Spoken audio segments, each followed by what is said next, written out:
La geomorfología asociada a los procesos fluviales y a la escorrentía superficial está relacionada con el ciclo hidrológico del agua y analiza los procesos y las geoformas que caracterizan la acción de las aguas en la superficie continental.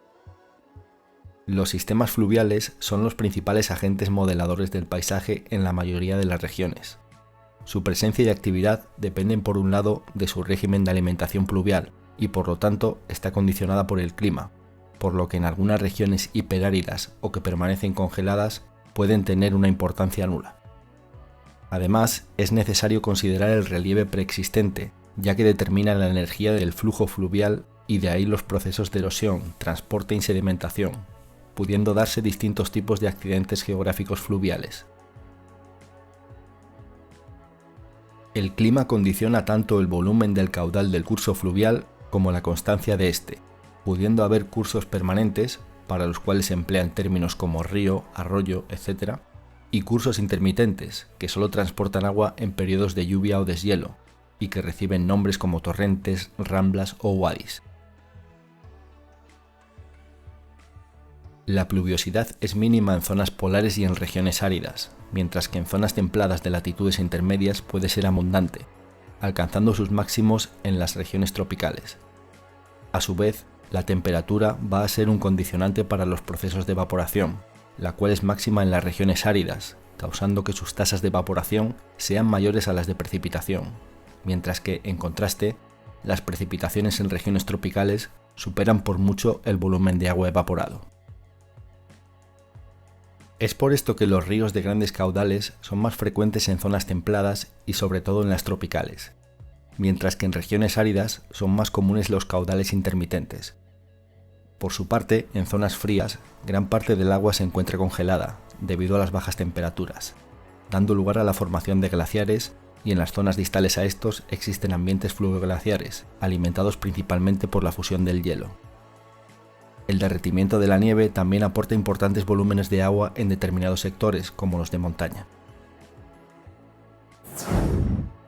Durante los periodos de lluvia, las gotas que impactan sobre superficies con poca o nula vegetación pueden tener la suficiente energía para desprender partículas y movilizarlas en un proceso de erosión pluvial o por salpicadura. Este efecto es mucho más acentuado cuando afecta a suelos en lugar del sustrato rocoso. Cuando la tasa de lluvia excede la capacidad de infiltración del sustrato, el agua de lluvia tiende a juntarse y movilizarse sobre la superficie en forma de una lámina delgada, pudiendo arrastrar partículas a su paso. Este fenómeno se conoce como arrollada difusa, en el cual el agua se moviliza como pequeños hilos trenzados, pudiendo conformar una arrollada laminar cuando dichos hilos se movilizan en paralelo. A medida que aumenta la energía del flujo o la irregularidad de la superficie, este se vuelve turbulento, originando una arrollada concentrada con una mayor capacidad erosiva.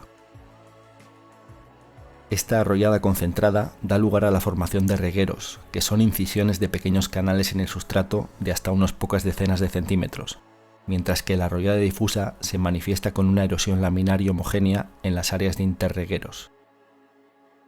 El avance en profundidad de la erosión lineal de los regueros evoluciona en la formación de cárcavas y de estas a barrancos, con un desarrollo mucho mayor.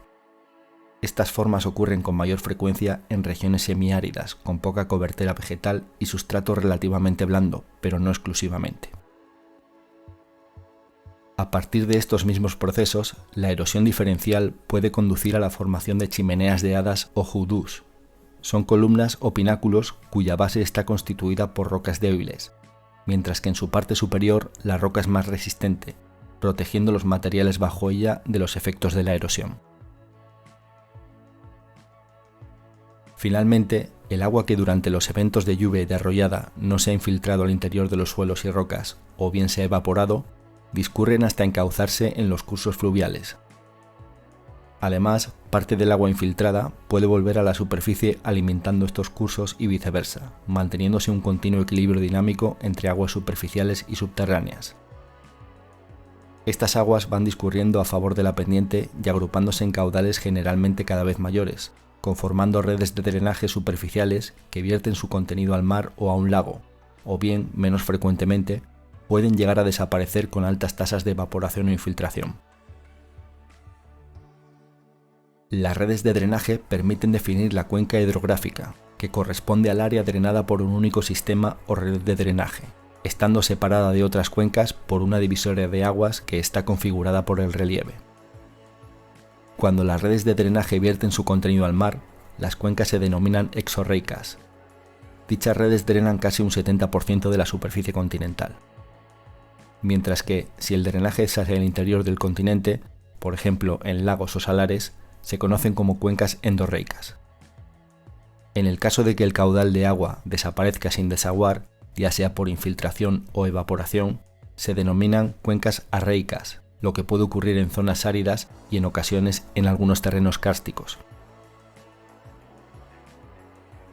El estudio morfométrico de una cuenca hidrográfica implica la medición y análisis de distintas propiedades de la misma, como puede ser su área, longitud, ancho u otros parámetros en base a cálculos, como el factor de Horton, que se obtiene dividiendo el área entre el cuadrado de la longitud de la cuenca. Uno de los análisis más importantes de una cuenca es el de su curva hipsométrica, que relaciona la variación entre una cota altimétrica de la cuenca y el área drenada existente por debajo o por encima de dicha altitud. Este análisis permite determinar el estado evolutivo de las cuencas, indicando si están en fase juvenil, donde predomina la erosión y que se determina cuando el valor bajo el área de la curva es superior al 60%. En la fase de madurez, la cuenca está en una etapa de equilibrio entre los procesos erosivos y de sedimentación, pudiendo determinarse por valores del área bajo la curva entre el 60 y el 30%. Por último, en la fase de vejez, la mayor parte del área de la cuenca es de pendientes suaves, y menos de un 30% del área está por debajo de la curva.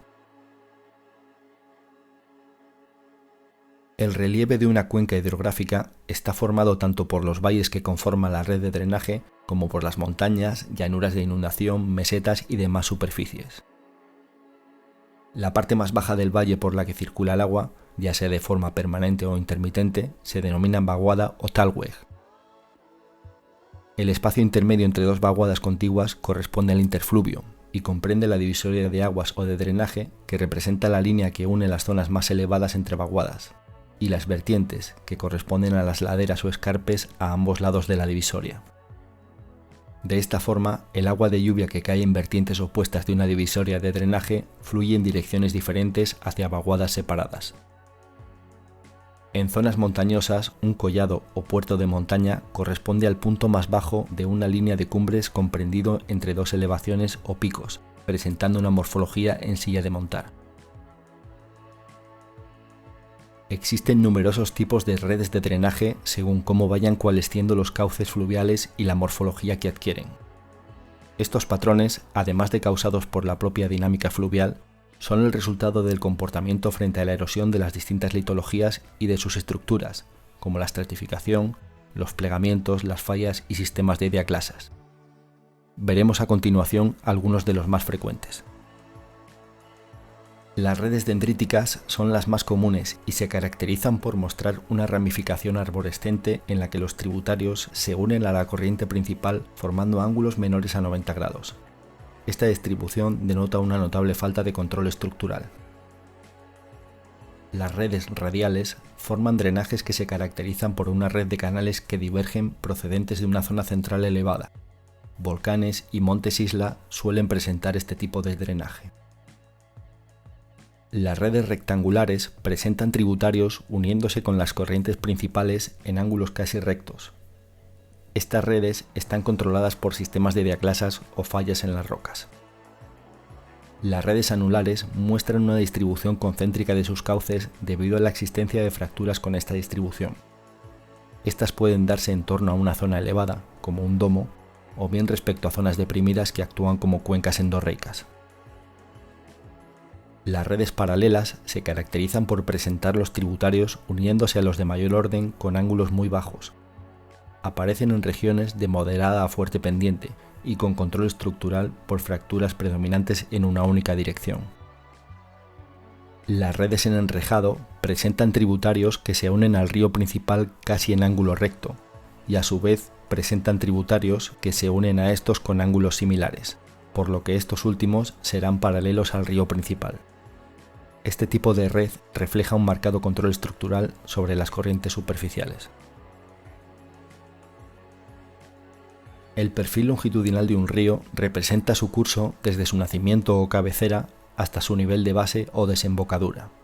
Este perfil tiende a evolucionar hacia su perfil de equilibrio mediante procesos de erosión y sedimentación, que corresponde al estado ideal estacionario del curso fluvial en el que este perfil no cambia en el tiempo, ya que no hay erosión ni sedimentación.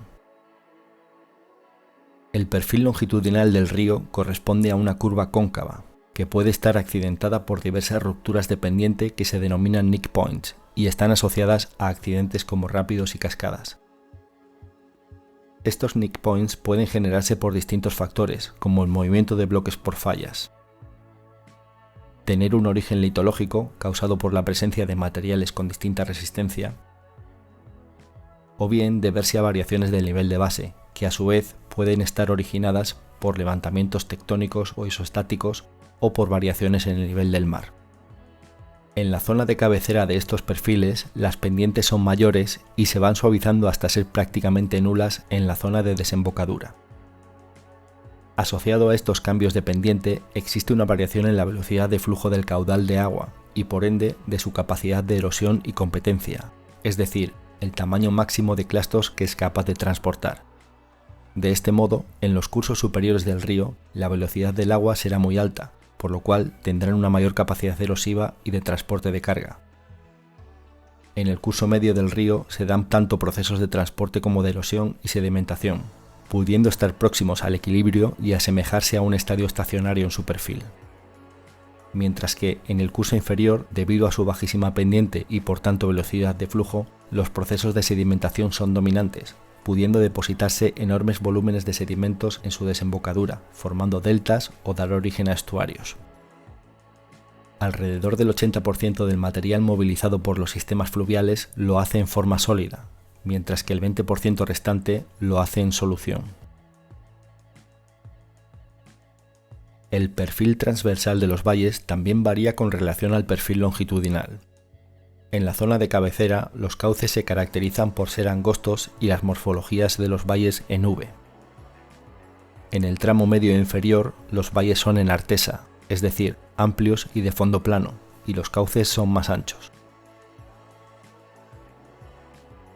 El lecho fluvial, que corresponde a la superficie por la que transcurre el agua, varía estacionalmente.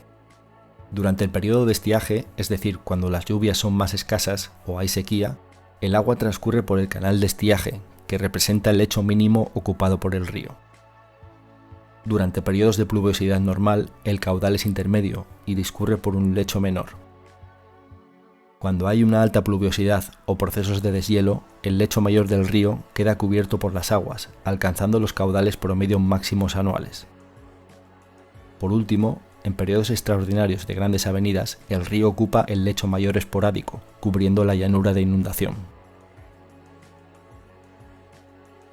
Los wadis y torrentes, que son aquellos en los que el lecho permanece seco durante la mayor parte del año, son típicos de las regiones áridas y de zonas montañosas, donde los flujos son esporádicos y de corta duración, con frecuencia asociados a tormentas. Estos ocupan el lecho temporalmente portando una abundante carga de sedimentos. Dichos eventos pueden tener una intensa efectividad modeladora, produciendo cambios en breves periodos de tiempo. Los ríos presentan una gran diversidad morfológica y pueden comprender uno o varios canales y ser más o menos sinuosos, pudiendo presentar lechos meandriformes, anastomosados, braided o lechos rectilíneos. Estos últimos presentan un solo canal con poca sinuosidad y se relacionan con una alta energía o encajonamiento en paredes resistentes que impiden su migración lateral. Los ríos braided o trenzados denotan una alta carga de sedimentos de lecho. Presentan elevadas relaciones de anchura respecto a la profundidad. Estos poseen cauces muy amplios donde el agua transcurre por numerosos canales separados entre sí por barras de sedimentos depositados por el propio río. Tanto los canales como las barras van modificando su posición de forma relativamente rápida. De forma similar, los ríos anastomosados presentan igualmente múltiples canales, pero en este caso separados por secciones de llanura de inundación con vegetación y relativamente estables en el tiempo. Estos son de más baja energía, con transporte de materia orgánica y de finos. Los ríos meandriformes son los de menor energía y mayor sinuosidad. siendo la relación de longitud del canal respecto a la del valle superior a 1,5. Poseen un único canal que circula sobre un valle amplio correspondiente a la llanura de inundación. Estas curvas hacen que el flujo presente dos velocidades para el agua, que son muy distintas entre ambas orillas, lo que favorece los procesos de erosión en una y de sedimentación de barras en la otra. Su principal carga son finos transportados en suspensión. El hecho de que tenga lugar la formación de ríos braided, anastomosados o bien meandriformes depende de múltiples factores, como su energía, el régimen de inundación y el tipo y cantidad de carga de sedimentos. Cuando la energía es mayor, se favorece la formación de ríos braided, mientras que si son menores, prevalece la formación de cursos anastomosados o meandriformes.